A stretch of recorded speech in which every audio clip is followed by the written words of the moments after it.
Morning, ma'am. Good morning. Good afternoon, Divisha. Ma'am, I'm Alisha D'Souza from KG to A. Would you please allow me to interview you, ma'am? Of course, yes. Thank you, ma'am. Let's start. Ma'am, Do you want to sit down? Can we sit down there and you can interview me? Okay, come, let's sit down there.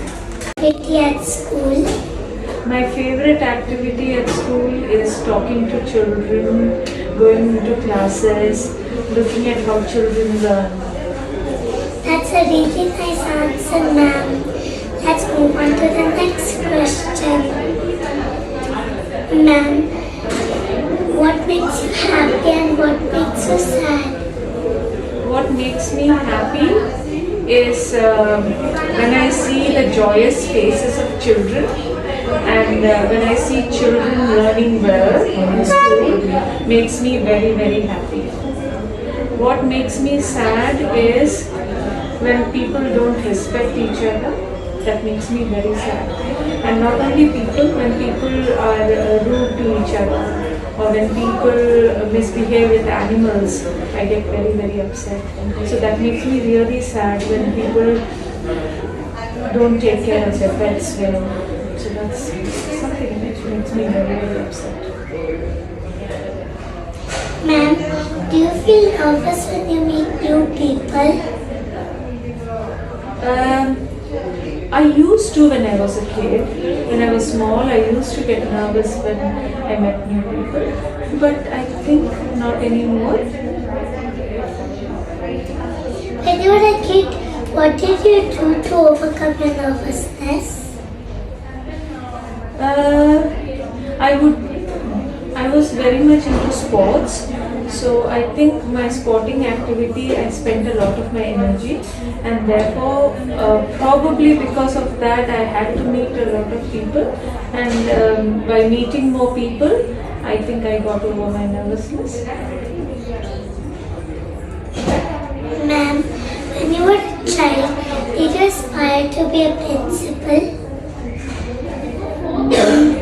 Not really. I always wanted to be a sports person. Yeah. So when I became a teacher, I always wanted to be with children. That was my only aim. Ma'am, what made you choose the profession being a sports person?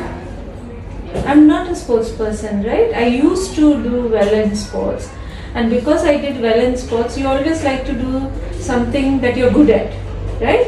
So I think I was very good at running. So that was what I was interested in. But somehow I got sidetracked and I started studying, and then I became a teacher. Ma'am, what is your opinion about learning from a textbook and learning from a teacher, ma'am? Both are equally important. Okay? A textbook, a teacher is somebody who guides you. A textbook gives you limited knowledge. Okay? But the world gives you a lot of knowledge. Okay? Indefinite knowledge. There's so much the world has to offer, but the teacher and the textbook needs to teach you as to where to look to get the knowledge. So there needs to be somebody who guides you to a place where you can get that knowledge. Because a textbook doesn't talk to you, only gives you knowledge, and a teacher, it can talk with you and tell like what you want to learn. Yeah. Thank you, ma'am. It was a great pleasure talking to you. Thank you, Dilisha. You've been lovely, and you've phrased your questions very well. Thank you, ma'am. I enjoyed a lot. Thank you for giving me this big opportunity to interview you. Hope you enjoyed the interview. Yes, of course I do. Thank you so much.